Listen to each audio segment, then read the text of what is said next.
안녕하세요. 앤디북입니다.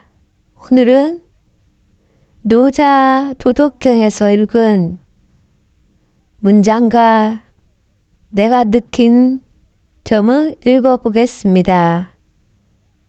그럼 시작하겠습니다. 노자 도덕경.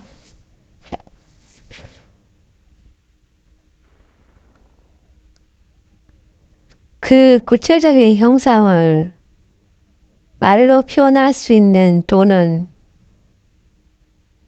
영원히 변하지 않는 진정한 도가 아니다.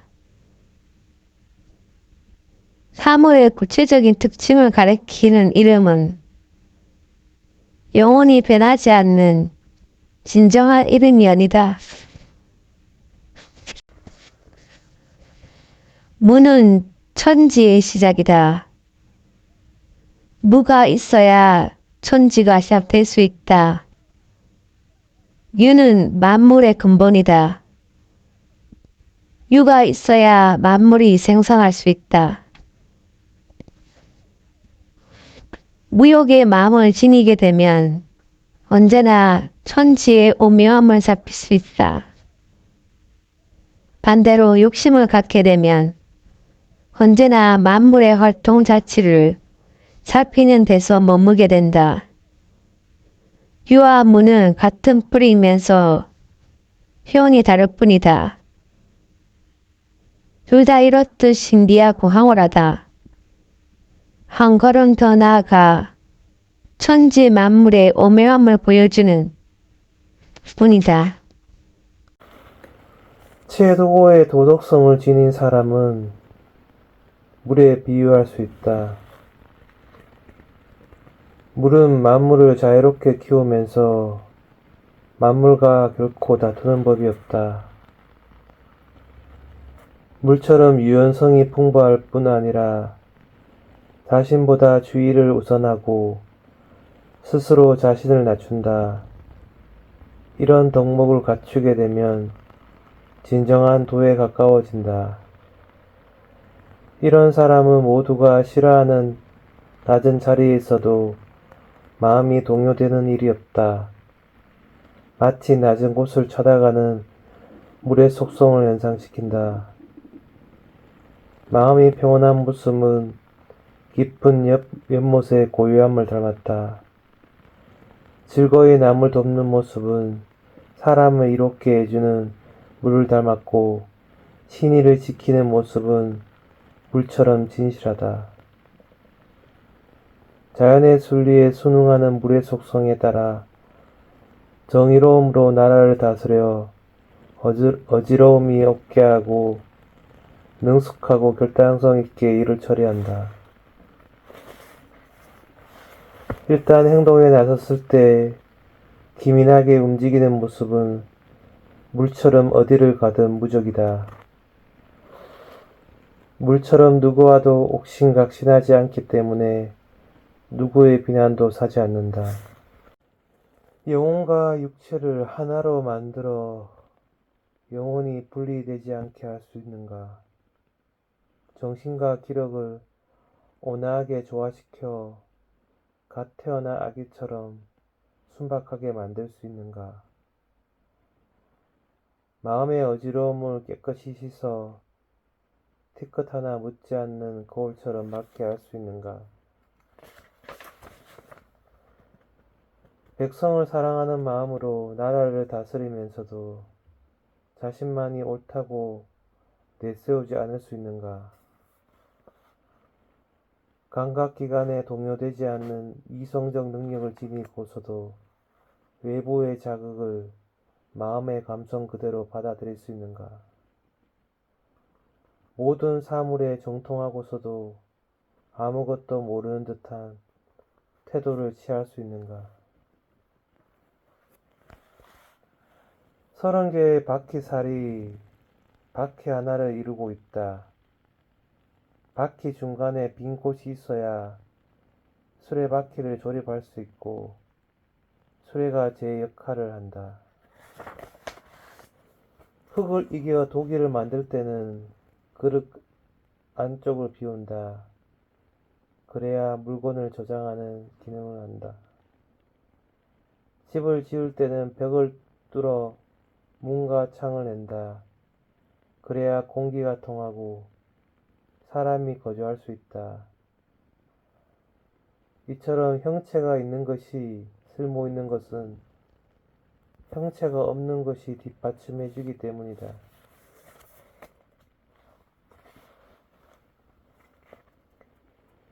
보려고 해도 보이지 않는 것은 형체가 없기 때문이다. 들으려 해도 들리지 않는 것은 소리가 없기 때문이다. 만지려 해도 만질 수 없는 것은 자취가 없기 때문이다. 이 세 가지를 따로따로 구별할 수 없는 것은 본래 혼연일체가 되어 있기 때문이다. 위에 있다고 해서 밝은 것이 아니고 아래에 있다고 해서 어두운 것이 아니다. 실타래가 이어지듯 이어져 오는데 인과관계를 알기 어려워 이름조차 붙일 수 없다. 결국 다시 무의 세계로 돌아가고 만다. 그것은 형상이 없는 형상, 물질의 차원을 초월한 천인합일의 형상이라고 할 수 있다. 앞에서 보면 머리가 보이지 않고 뒤쪽에서 보면 꼬리가 보이지 않는다. 오늘날까지 전해지는 옛 도에 따라 현재의 사물을 파악하면 우주의 본질을 이해할 수 있다. 이것이 도의 법칙이다.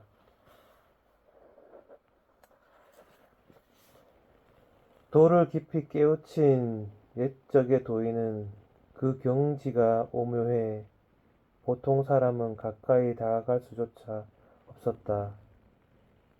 보통 사람은 이해할 수 없는 존재이지만 억지로나마 다음과 같이 설명할 수 있을 것이다. 우선 그 신중한 태도는 언강을 건너는 듯하다. 그 주의 깊음은 마치 적이 주의를 에워싸고 있는 듯하다. 엄숙한 태도는 다른 나라를 방문한 사절을 연상시킨다. 온화하고 부드러운 자세는 봄바람에 얼음을 녹는 듯하다. 꾸밈 없는 자연스러움은 마치 천년 그대로의 옥덩어리 같다. 마음이 넓기는 마치 아득한 골짜기 같다. 도랑의 크기는 맑은 물과 흐린 물이 섞여 흐르는 강물 같고 평온함의 깊이는 드넓은 바다와 같다. 자유분방한 모습으로 둥둥 떠가는 것이 장애를 두려워하지 않고 용감히 전진하는 듯하다. 과연 누가 어둠을 걷어내고 이 세상을 밝은 곳으로 만들어줄 것인가? 누가 탁한 강물을 진정시켜 점차 맑아지게 할 것인가? 누가 음울함을 물리치고 세상을 보다 활기찬 곳으로 만들어줄 것인가? 득도한 사람만이 이 모든 것을 할 수 있다. 세상을 살아가는 분별력이 있기 때문이다.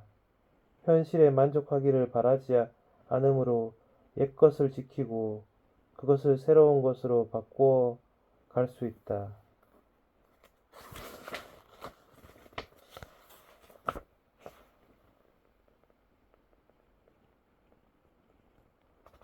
도를 깨닫기 위해서는 마음을 비우고 욕망을 없애 오로지 마음의 고요를 유지해야 한다. 이렇게 되면 만물이 활발히 생장함으로써 나고 죽기를 반복하는 질서를 볼 수 있다.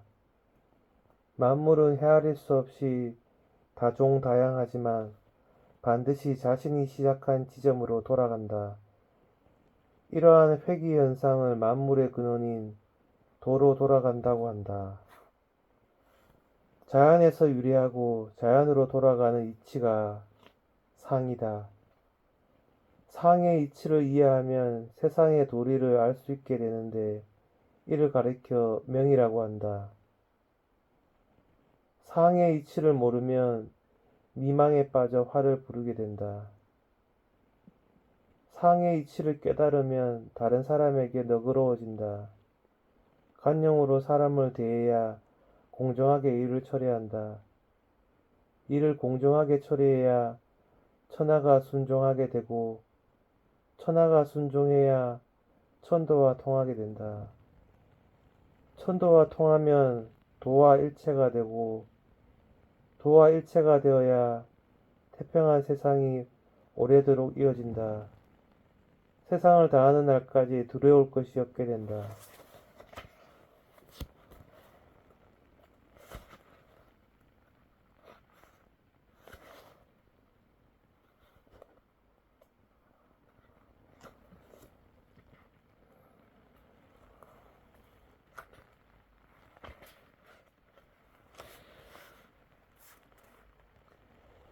말을 적게 하는 것이 자연의 원칙에 부합한다. 폭풍은 오전 내내 불 수 없고 소나기도 하루 종일 내리지 않는다. 이 모든 것을 지배하는 것은 누구인가? 천지다. 천지가 결정한 폭풍우도 오래 지속될 수 없거늘 보잘것없는 사람의 힘이야 말에 무엇할까? 그러므로 도에 따르는 사람은 도와 하나가 되고 덕에 따르는 사람은 덕과 하나가 된다. 도덕 규범을 따르지 않는 사람은 도덕심 없이 일생을 지내게 된다. 사람이 도와 하나가 되면 도 또한 그를 얻어 기뻐하고 덕과 하나가 되면 덕 또한 그를 얻어 기뻐한다. 사람이 도덕을 잃으면 도덕 또한 그와 함께하려 하지 않는다. 성실과 신용이 결여된 사람은 도덕심이 없기 때문에 사람들의 신뢰를 기대할 수 없다. 남성다움의 강건함을 알면서 여성스러운 부드러움을 지니면 세상에 물이 흘러드는 골짜기가 된다. 세상에 물이 모여드는 큰 골짜기가 되면 영구불면의 덕이 깃들어 순수한 아이의 모습으로 돌아가게 된다. 빛이 무엇인지를 알면서 어두운 곳에 자리하면 세상이 본받는 본보기가 된다. 세상의 본보기가 되는 사람은 말과 행동에 어긋남이 없어 강대무변의 경지에 들게 된다. 명예가 무엇인지 알면서 비천한 처지를 참고 견디면 물이 모여드는 세상의 골짜기가 되어 사람들의 존경을 받게 된다. 세상의 골짜기가 되면 영구불변의 덕이 넘치게 되고 손대지 않는 통나무 같은 소박한 무의의 자연 상태로 돌아가게 된다. 소박한 통나무를 쪼개 그릇을 만들 수 있듯이 성인은 이러한 이치를 활용하여 지도자가 된다. 이상적인 사회를 만들기 위해서는 가공하지 않는 통나무의 소박함을 유지하는 것이 중요하다.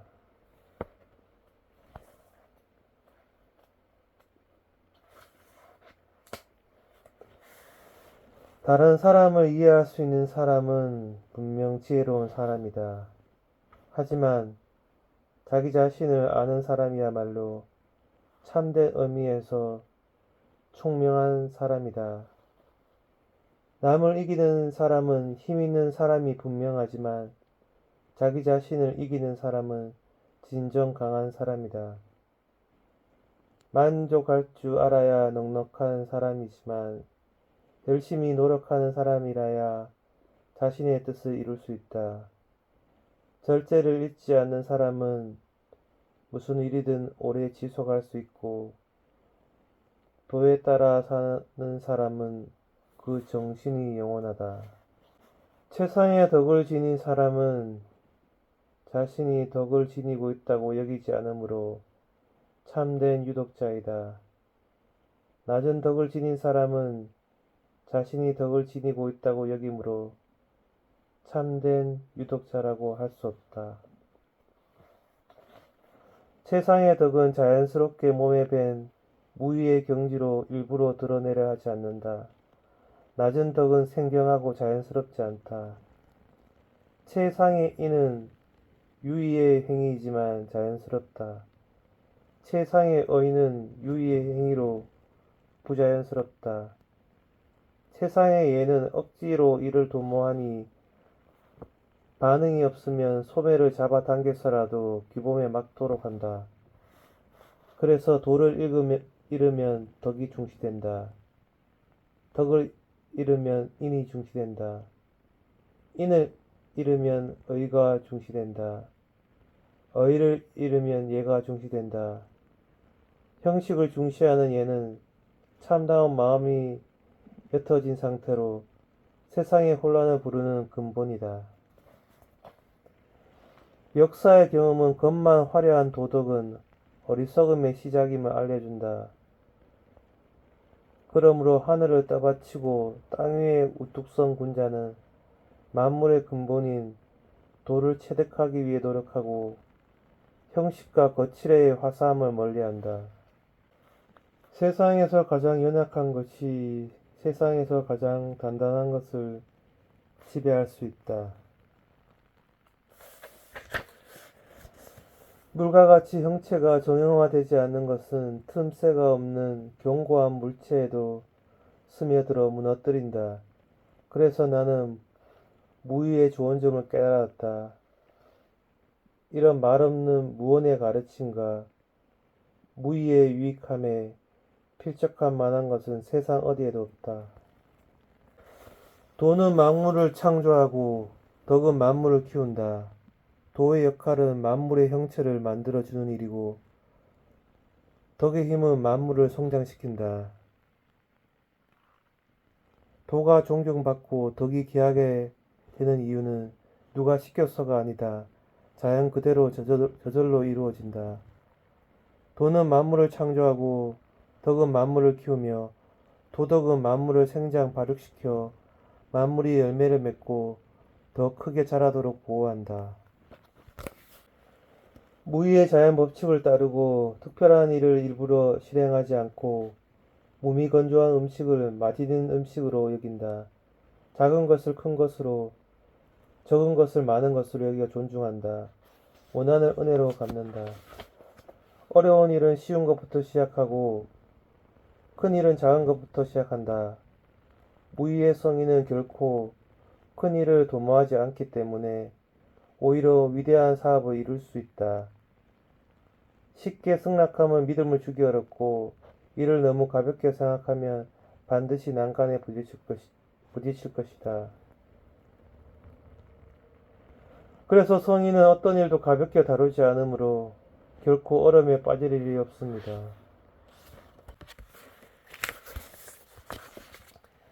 내 말은 이해하기 쉽고 따라하기도 쉽다. 하지만 세상에 그것을 이해하는 사람도 실천하는 사람도 드물다. 내 말에 만물의 원리가 담겨 있고 행동은 주관한 이가 있습니다. 사람들이 그 도리를 모르기 때문에 나를 이해하지 못하는 것입니다. 성인은 무명한 옷을 걸치고 있지만 가슴에는 아름다운 구슬을 품고 있다. 마지막입니다. 자연의 섭리는 마치 활을 당겨 쏘는 것 같지 않은가? 목표물보다 높이 겨누었으면 자세를 낮추고 목표물보다 낮으면 자세를 들어 올리지. 줄이 너무 팽팽하면 늦춰주고 느슨하면 당겨준다네. 자연의 법칙은 남는 것을 덜어내고 모자라는 것을 보태는 것이다. 인간의 법칙은 이와 반대로 모자라는 데서 덜어내 남는 것에 바친다. 여유 있는 것을 세상에 바칠 수 있는 사람은 누구인가? 도를 아는 사람뿐이다. 성인은 좋은 일을 했다고 교만하거나 공을 세웠다고 자랑하거나 자신의 현명함을 드러내거나 하지 않는다.